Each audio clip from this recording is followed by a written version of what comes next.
इयम् आकाशवाणी।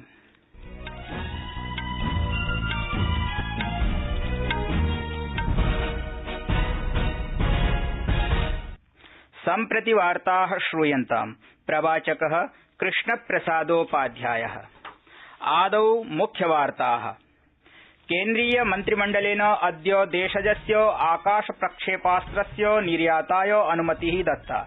रक्षामन्त्रिणा राजनाथसिंहेन निर्णयस्यास्य स्वागतं प्रकुर्वन् निगदितं यत् अनेन राष्ट्रस्य राजस्वाभिवर्धने सहायतां मिलिष्यति।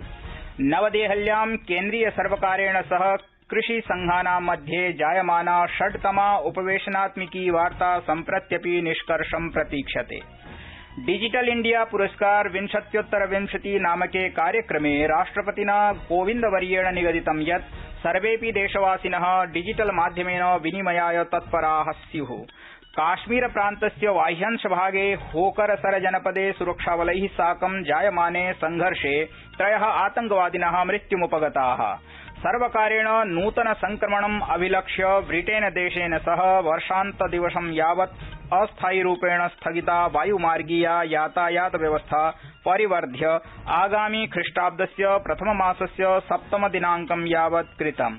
अपि च देशेन कोरोना महामारीं प्रति नैरन्तर्यं साफल्यम् अधिगतम्। कोरोना महामारीतः स्वस्थीभूतानां मितिः 95.99 परिमिता संवृत्ता।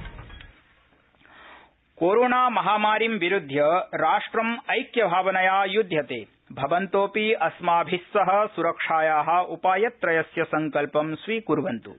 मुखावरकं सन्धारयन्तु, सामाजिकदौर्यं परिपालयन्तु, पाणिपादं च यथासमयं यथोक्तरीत्या च प्रक्षालयन्तु।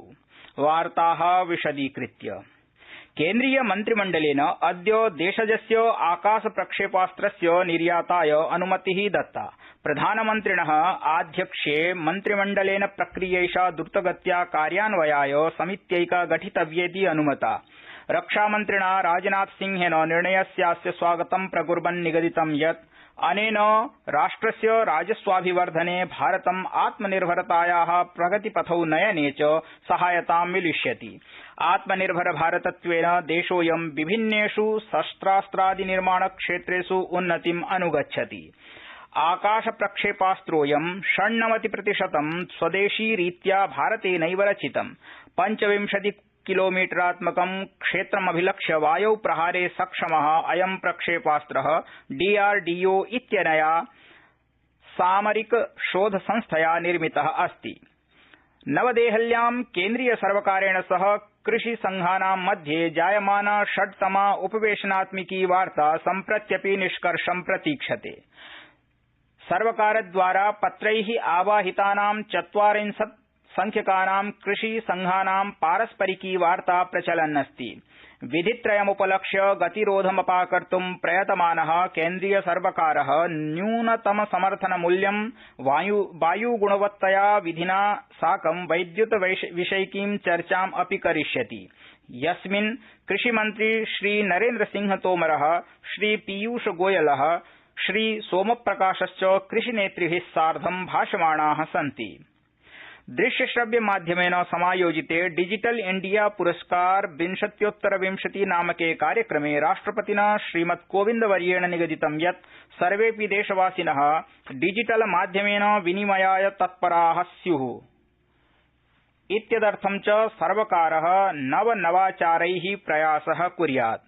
तेन अग्रे उक्तं यत् अद्यापि जनसंख्यायाः बृहदंशः अनया सेवया विच्छिन्नः अस्ति।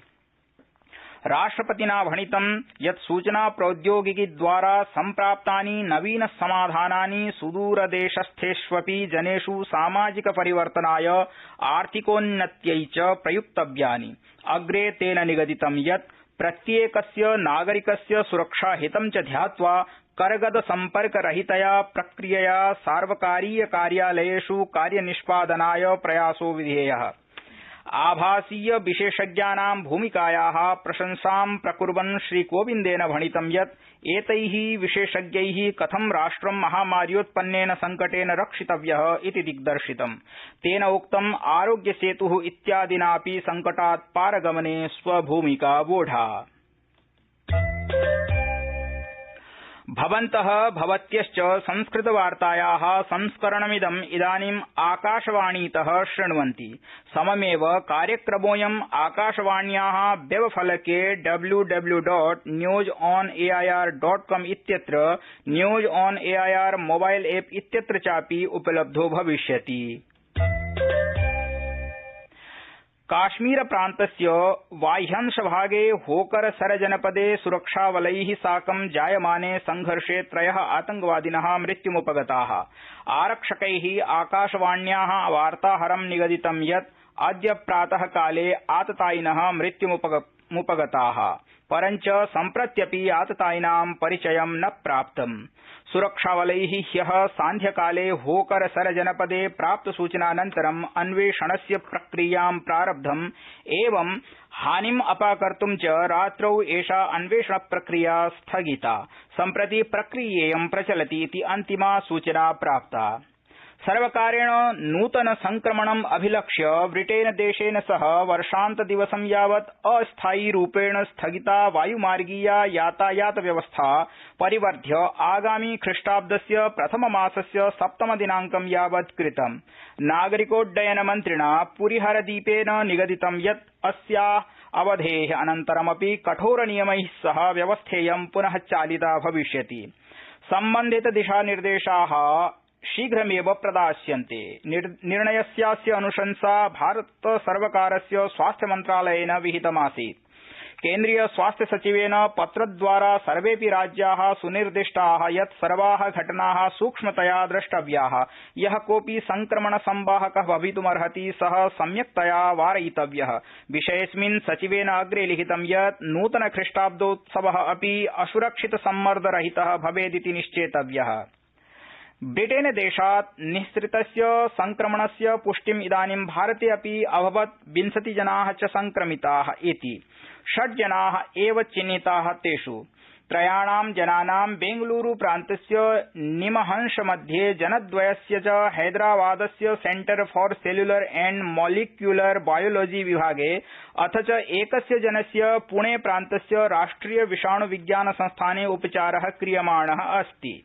स्वास्थ्यमन्त्रालयेन अस्य संक्रमणस्य निरीक्षणाय इंडियन सार्स कोविड-2 अपि च जीनोमिक्स कंसोर्टियम इन साइकोग इति 2 प्रयोगशाले निर्धारिते। स्वास्थ्यमन्त्रालयस्य अधिकारिणा प्रतिपादितं यत् स्थितौ प्रशासनस्य महत्वपूर्णा दृष्टिः विद्यते।